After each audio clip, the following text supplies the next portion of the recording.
Hello po sa inyong lahat mga ka-crypto. Ako po si Pinoy Crypto Trader. At sa video na ito ay atin pong pag-uusapan ang tungkol sa balitang ito kung saan ang billionaire na investor na si Mark Cuban ay nagdulot po siya ng takot sa mga investor ng mga Polygon or Matic sapagkat inilipat po niya yung kanyang napakalaking amount na investment na Matic token or Polygon sa isang crypto exchange. Kaya dahil dito ay marami pong natakot na baka meron po siyang binapalak na ibenta ito. Kaya pag nagbenta po itong si Ginoong Mark Cuban ay talagang malaki po yung magiging impact sa market price ni Polygon. Ayan, lalong-lalo na kung ibabagsak niya ito ng minsanan. Kaya yan, bago po tayong magpatuloy ay nais ko lamang po munang bigyang linaw ang aking disclaimer kung saan ang nilalaman po ng video na ito ay hindi po ito isang financial advice. For education and information purposes lamang po ang layunin nito. Maliban po dito ay nais ko na rin pong magbigay babala na wala pong kahit anumang group chat ang Pinoy Crypto Trader.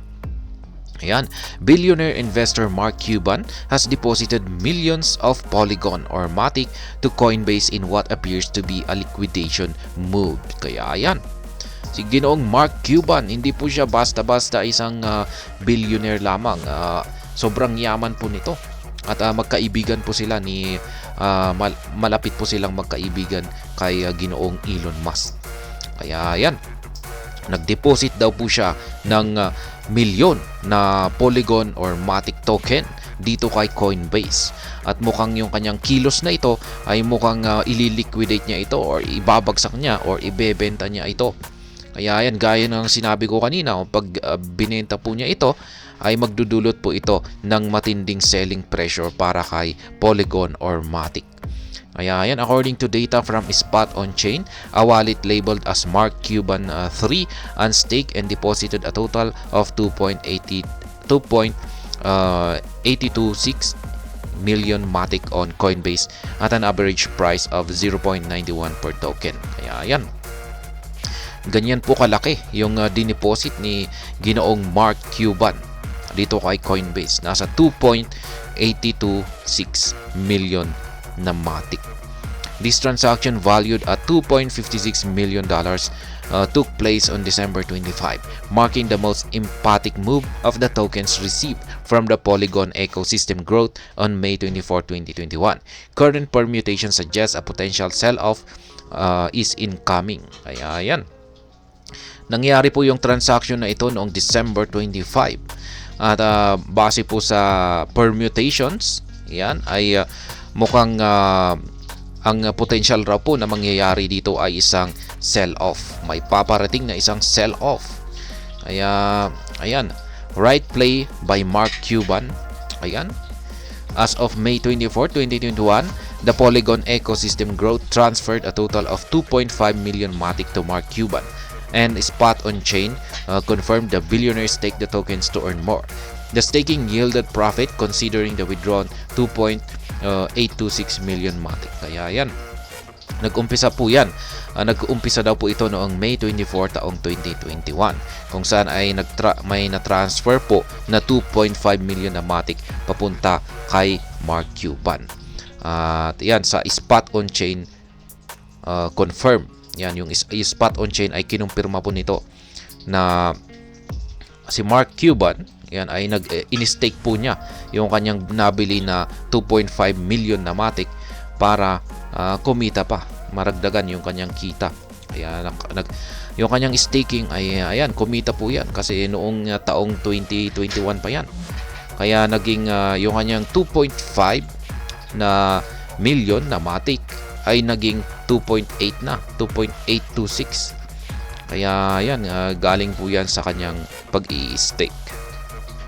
Kaya ayan po yung si Spot on Chain. Siya po yung nag-tweet dito. Ayan, sa mga transactions na isinagawa ni Mark Cuban. Kaya ayan po yung kanyang screenshot sa kanyang latest transaction dito.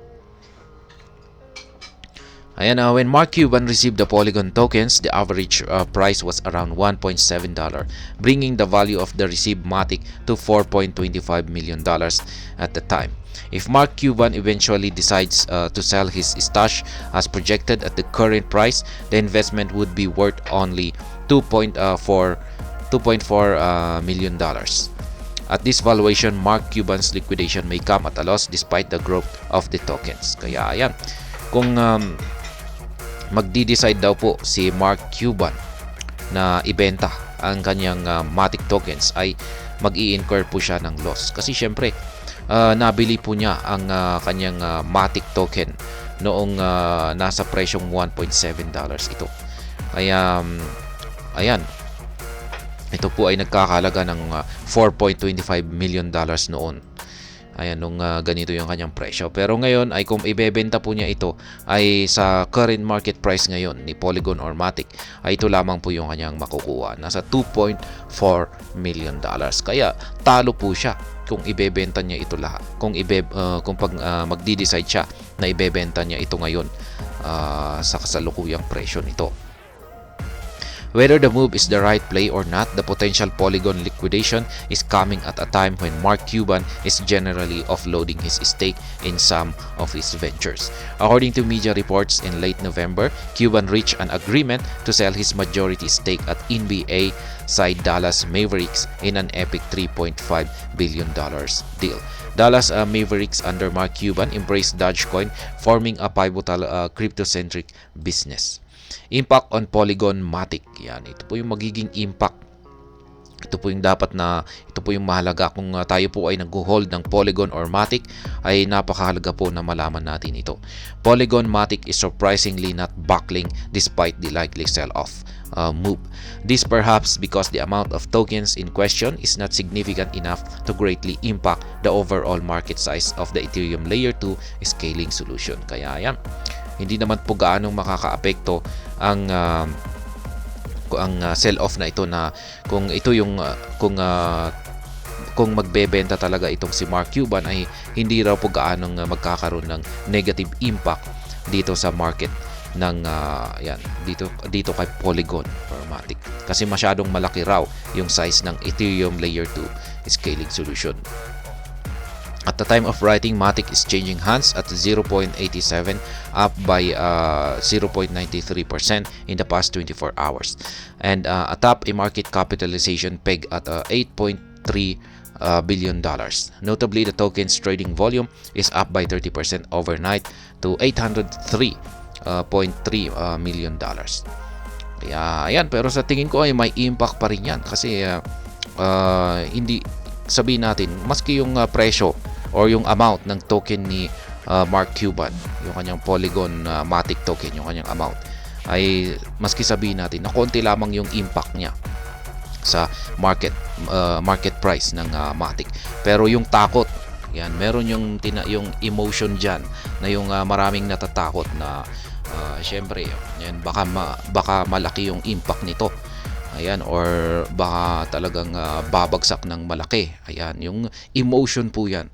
Maski kung pag tinitignan natin na by computation na walang gaanong magiging impact ito, pero yan, para sa mga holders, lalong-lalo yung mga may weak hands, ay syempre sila yung magpapanik. Kaya nga sabi rito ay nagdulot na ng takot yan sa karamihan yung ginawang paggalaw rito, or yung paglipat ni Ginoong Mark Cuban sa kanyang napakalaking amount na Matic token kay Coinbase. Yan, pero sa tingin ko magkakaroon talaga ito ng impact. Talagang babagsak po itong si Matic. Kaya yan, ang gagawin ko po rito ay yan, syempre magbebenta ka na ngayon. Sabayan mo na si Mark Cuban para yung nabenta mo ngayon at kinita mo ngayon, at kung pag bumagsak po ito, ay saka mo gagamitin mo ulit, bumili ka ulit ng Matic kung pag bumagsak ito. Kaya yan lamang po yan. Buy low, sell high. Yan. Ngayon kung pag nakikita mo nga na yun na wala pa, or ayan, kaya sabayan mo na si Mark Cuban. Kung pag bumagsak ay dyan ka naman, yan naman yung time para bumili ka ulit. Kaya yan, mas lalaki yung hawak mo na Polygon or Matic token. Kaya ayan, hanggang dito na lamang po tayo sa video na ito. Sana po ay inyong nagustuhan ang aking paliwanag dito. Kung inyo po itong nagustuhan ay pakiclick lamang po ang like button ito. Para naman po sa mga bago lamang dito, kayo po ay aking inaanyayahan para mag-subscribe. Pakiclick na rin po ang bell icon ito dahil ito po ang siya magsisilbing notification nito sa mga bago kong videos na akin pong ina-upload sa aking YouTube channel na ito. Marami pong salamat sa panonood. Ingat po tayo lagi at God bless po sa ating lahat.